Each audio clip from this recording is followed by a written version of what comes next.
Talking about governance, the world has experienced leaders with features of dictatorship, ranging from fear-mongering, violation of human rights, unjustified killings, embezzlement of public funds, and using state powers to punish opponents and citizens.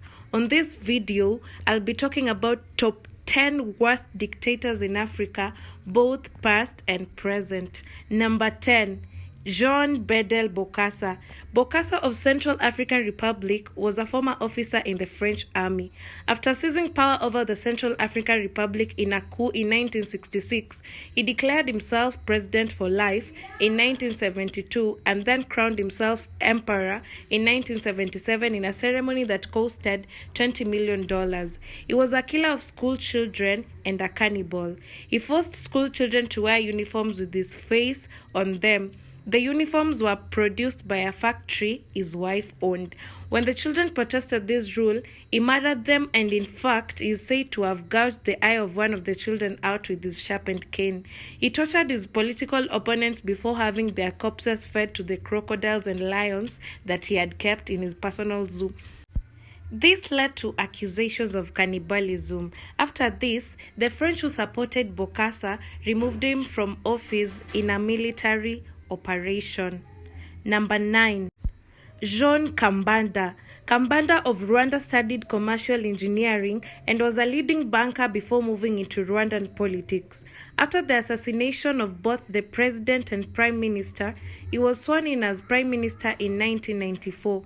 He was in charge during the 100-day slaughter of 500,000 to 800,000 members of Tutsi minority ethnic group. He is currently serving out a life sentence in Kolikoro prison in Mali. Number 8. EYADEMA. He remains one of Africa's longest-serving dictators. He became the president of Togo in 1967 after he led a military coup against the incumbent president. He is the pioneer of Africa's first military coup d'etat, an act that soon became the political trend in Africa. He organized a presidential election in 1998 and cancelled in the interests of national security when he was losing. He was accused of several cases of human rights abuses. He died of a heart attack in 2005, and his son was named the president of Togo in controversial circumstances. Number 7. Charles Taylor. Before the age of 40, Charles Taylor of Liberia had helped facilitate a coup, embezzled millions, fled to the US, been arrested there, escaped from prison, and became Gaddafi's protege. He ran for president on the slogan, "He killed my ma, he killed my pa, but I'll vote for him," and won 75% of vote in that year's general election. He aided rebels in Sierra Leone civil war through weapon sales in exchange for blood diamonds. He directed rebel operations and was responsible for atrocities that included the killing of over 50,000 people, as well as mutilation and rape of thousands of others. He is currently serving a 50-year sentence in the UK. Number 6. HISSENE HABRE. He came into power in Chad after a coup in 1982. His first order of business was to create a secret police force known as the Documentation and Security Directorate, which tortured and executed his political opponents. He would participate in the torture and rape of his victims. By the time he was ousted in 1990, he was responsible for the deaths of 40,000 people, mainly comprised of ethnic groups from southern Chad. He was sentenced to life imprisonment in 2016 after being found guilty of various human rights abuses, including rape, sexual slavery, and genocide. Number 5. Francisco NGUEMA. Francisco NGUEMA was the first president of Equatorial Guinea.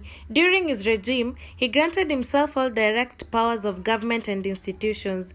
He ordered the death of entire families and villages. He even executed members of his own family. 1/3 of the population fled the country, and he ordered every boat in the nation sold or destroyed and banned all citizens from the shoreline to prevent more people from escaping his terror. MACIAS NGUEMA was the son of a witch doctor and trusted no one. He spent most of his time in his ancestral village of Mongomo, where he kept the national treasury right under his bed or in his suitcases in his hut. In 1979, his nephew overthrew him and sentenced him to death by firing squad for genocide and other crimes that he had committed. Number 4. General SANI ABACHA. Sani Abacha became the head of state of Nigeria in 1993 after he sacked the interim president appointed after the annulment of the 1993 elections.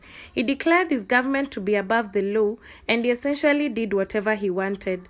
General Sani Abacha's regime was characterized by massive looting and human rights abuses such as public hanging of political activist Ken SARO WIWA and jailing several political opponents. The exact details of the dictator's death in the presidential palace in 1998 remains unclear, but it was met by wide celebration, and soon after, Nigeria returned to a democratic path. Number 3. Omar Hassan al-Bashir. Al-Bashir fomented the civil war that had been raging between the south, comprised mostly of dark-skinned and non-Muslim people, and the north, comprised of mostly Arab Muslims, since 1983. He also came to power by way of a coup, and his power solidified in 1996 through an election in which he was the only candidate legally allowed to run for election. He would then be president for 26 years, in which he would preside over war crimes, mostly committed against South Sudanese civilians in the form of mass killings and rapes that cost the lives of up to 300,000 people and displaced another 2.7 million. He is yet to be convicted of genocide or any other major war crimes, and the war still rages in Darfur to this day. Number 2. Robert Mugabe. Robert Mugabe of Zimbabwe was at the front lines of the Zimbabwean liberation struggle and also instrumental in the Lancaster House talks that led to the full independence of Zimbabwe from white minority rule in 1980. His first decade of power was marked by expansion of the healthcare, education, and financial systems, but tables then turned. He was responsible for the Gukurahundi genocide between 1982 and 1987, in which his infamous 5th Brigade murdered as many 20,000 Ndebeles, an ethnic minority group in the country.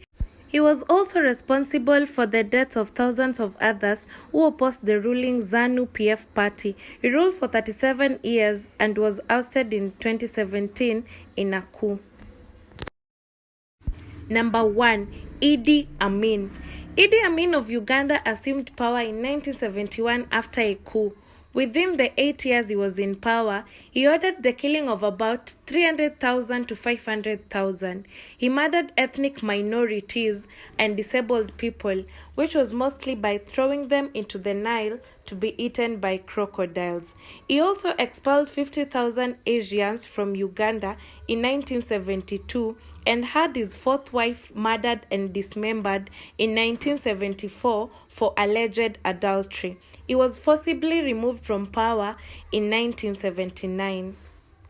Thank you for watching till now. Don't forget to like, subscribe, comment, and share. Bye!